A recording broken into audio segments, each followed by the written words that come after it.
Hello, everyone. Welcome back to Ike's Political Minutes. Today we will be simulating the 2024 presidential election between Marianne Williamson and Donald Trump.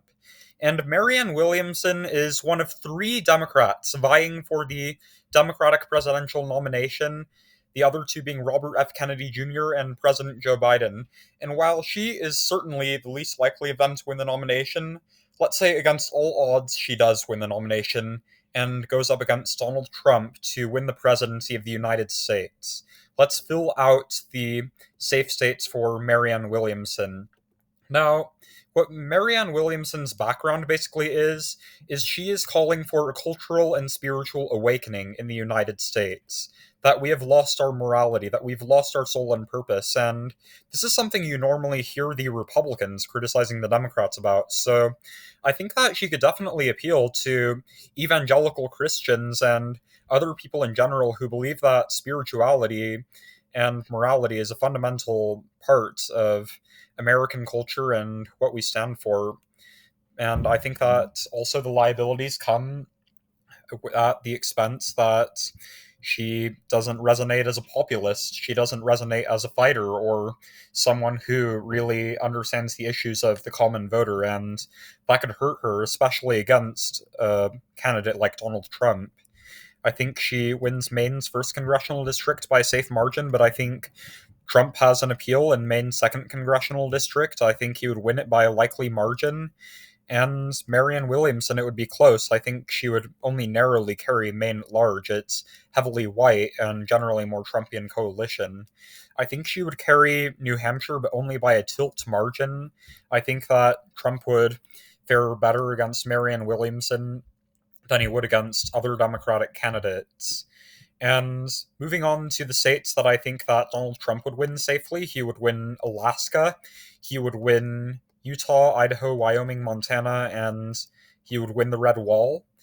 And I even think that he would win Nebraska's second congressional district. I just don't think that Williamson is as strong as a candidate and would really be able to attract those voters. And the rest of Nebraska would be safe. And I think that Marianne Williamson could make a play for her home state of Texas. I think that that would be a lean margin. The rest of the South, I mean, even though she is calling for a cultural and spiritual awakening, it's just so safe for the Republicans that I don't see how it really would even have a chance at going blue. And Iowa, I would also consider that safe for Donald Trump because Iowa has much more of that populist base. I would actually even say Ohio is safe for Donald Trump in this situation. And I think that populist conservatism really resonates strongly in both of these states. And that is just not something that Marianne Williamson would be in tune with in any way.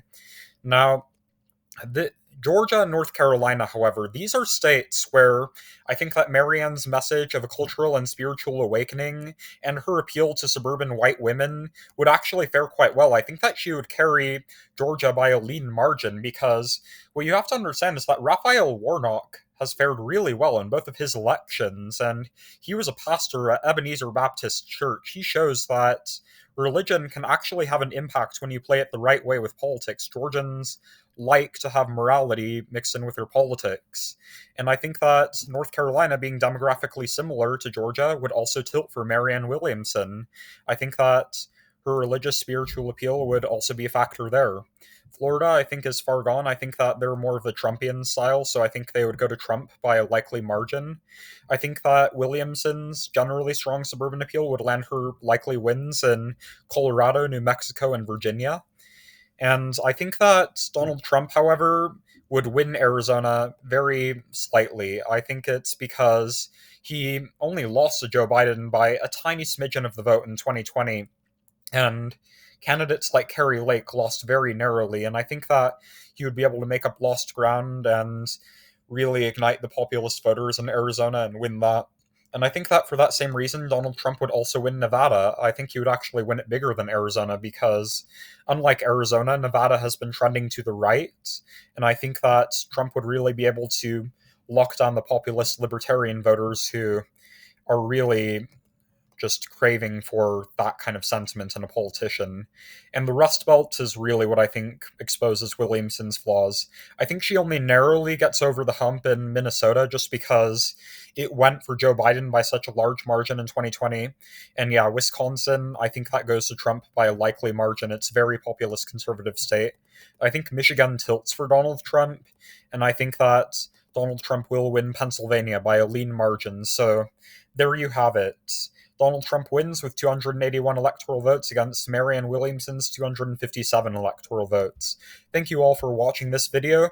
Please subscribe and hit that like button so you never hit another video. Comment down suggestions below, and I will see you all later.